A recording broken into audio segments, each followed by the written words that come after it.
السلام عليكم احبائي، كيف حالكم؟ نتمنىكم تكونوا بخير وعلى خير. لما شاء الله يا ربي غادي نشارك معكم كروكيتات اللي كيجيو اقتصاديين وسهلين في الخدمه وفي متناول الجميع. كروكيتات البطاطا كما طلبتوا مني، كروكيتات اقتصاديين. انا جبت لكم وصفه اقتصاديه. هنا عندي كيلو البطاطا بعد ما غسلتها مزيان. طبعا غادي نوضعوا هاد البطاطا تسلق في الماء، يعني معروف ان كنسلقوها في الماء.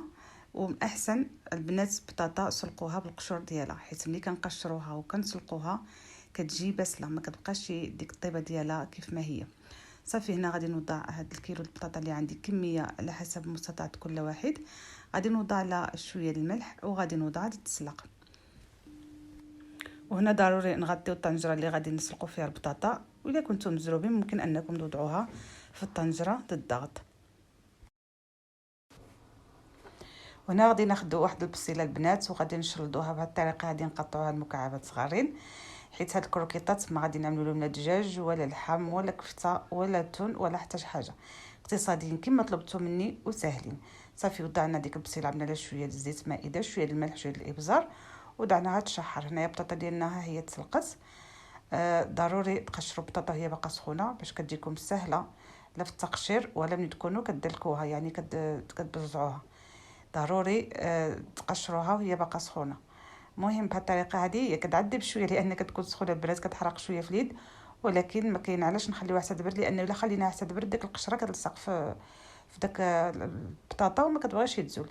صافي بهذه الطريقه هذه انا غادي نقشر كميه البطاطا اللي عندي كامله، وغادي نجيب واحد المشكه او هاد اللعيبه هذه، هاد الفرشه كبيره، وغادي نبزعها هيدا بهذه الطريقه هذه حتى نحصل على واحد البطاطا تكون لينه.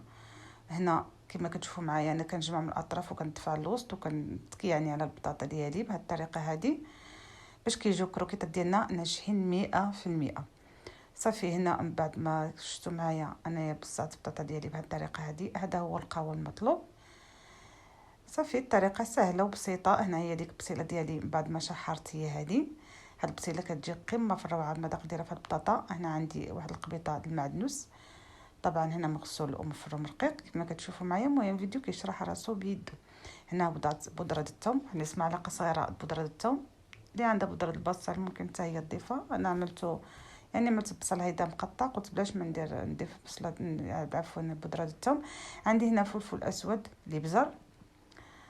وصافي اللي بغات هنا تضيف بنات فلفل غابره تضيفها، يعني ممكن انكم تضيفوا لا حتى فلفل غابره. انا ما بغيتش نضيفها، لا بغيتهم هيدا كروكيطات يجيو من داخل بيض. هنا وضعت واحد الكميه الملح لان الكميه اللي عملنا ملي كانت كتسلق البطاطا قليله. صافي هنا كما كتشوفوا معايا عملت 2 معالق مايزينا ناشا. صافي وغادي نوضع 3 المعالق الدقيق بهذه الطريقه هذه. ما كنوضعوا لا بيض لا حليب لا حتى شي حاجه. هادو هما الكروكيطات ديالي، هادو هما المكونات باش خدمتهم، وهادو هما الكروكيطات اللي عندي معتمدين كيجيوني ساهلين وكيوجدوا في واحد الوقت وجيز. صافي هنا غادي ندخل هذا الدقيق، هاد المكونات كاملين في بعضهم حتى نحصل على واحد العجين يكون يعني متماسك مع بعضه. وهنا كنكور كويرات كما كيمكن لكم تعملوهم طوالين، كيبقى لكم الاختيار. صافي هذه هي الكميه اللي طيحتي تبارك الله، شوفوا راه الخير والبركه. هنايا عندي تشابلور. انا هاد الخبز محمص البنات كنعملو بيدي. دابا ان شاء الله يا ربي ننزل لكم فيديو كيجي فيه واحد المذاق خطير، كيجي قمه في الروعه.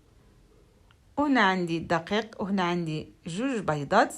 انا كما كتشوفوا معايا البنات ما نسمت لا بيض ولا دقيق، لان هاد التشابلور او هاد الخبز المحمص اللي عملتي بيدي في المنزل عندي تبارك الله بنسم بكفايه ان شاء الله. كما قلت لكم دابا يعني نشاركه معكم.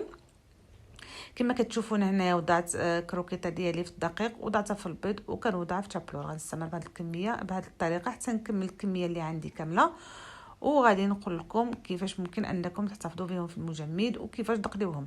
بالنسبه للبنات الاحتفاظ بهم في المجمد كنجملوهم في واحد الاناء وكنغطيوهم مزيان في واحد البوطه تكون يعني محكمه الغلق مغلقه باش ما يدخلهمش شي نسمه حتى شي حاجه، وكنوضعوهم في المجمد واحد كيبقاو واحد المده طويله حتى ممكن يعني تختار من شهر ممكن انكم تحتفظوا بهم. ومني كنجبدوهم ديريكت كتكون عندنا زيت سخونه ديريكت للمقله، كيجيو هيداك كيجيو ساهلين في القلي لانكم تقليوهم وما هيدايا طريين. وبالنسبه للقلي البنات هنايا كنوضعوا واحد كميه الزيت لا باس بها وكنخليوها تسخن مزيان، ضروري تسخن مزيان، وعاد كندوزو نقليو كروكيطات ديالنا.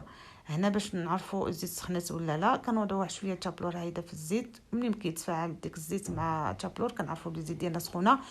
قبل ما ننزلوا كروكيطات في المقلاه كتكون العافيه مجهده. ملي كنزلوهم كنوضعوهم على كنقصوا العافيه على نار متوسطه، ماشي مجهده بزاف ماشي قليله باش ما يطرطقوا لكمشي. هنا ملي كيكون الزيت سخونه وكنقليو الكروكيطات ديالنا على نار متوسطه كياخذوا وقتهم في الطياب وكيجي اللون ديالهم متوحد وكيجيو مقرمشين من برا ومعلقين من الداخل وفي نفس الوقت ما كيطرطقوش.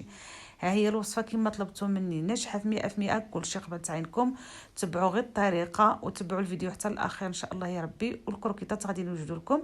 انا هاد الكروكيطات عندي معتمدين، شوفوا البنات كيفاش كيجيو قمه في الروعه. كما قلت لكم انا كنستعملهم كنخدمهم بزاف، كيجوني ساهلين في صراحه الله واقتصاديين.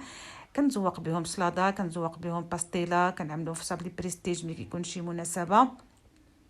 مهم كيجيو راقيين وكيجيو ساهلين. كما كيمكن لكم تضيفوا لهم الدجاج او التون او كفته اللي يعجبكم. المهم انا عملت الوصفه كما طلبتوها مني، سهله واقتصاديه. هي هذه الوصفه كما كتشوفوا معايا انا هنايا رافقتها مع شويه شلاضه الروز. كيمكن لكم ترافقوها مع اي وجبه عندكم خفيفه وسهله. نتمنى الفيديو اليوم يكون نال الاستحسان ديالكم وبصحتكم وبراحتكم مسبقا. وانا كما طلبتوا مني انا نزلت لكم كروكيطه. انا غادي نشارك معكم واحد البنات انا كيحمقوني بالليمون، كيجيو غايه في الجمال، لا في المنظر ولا في المذاق ولا في كل شيء. هنا صافي كما شفتوا معايا وضعتها في مايونيزا وغادي ناكلها معكم. شوفوا البنات كيفاش كتجي من الداخل غزاله مجعبه، وديك البطاطا كتجي معسله. شوفوا كتجي يعني غزاله ومن برا كتجي مكرمشه. مشاهدكم فيها جربوهم وبصحتكم وراحتكم. نخليكم تلاقاو الفيديو المقبل. الى اللقاء.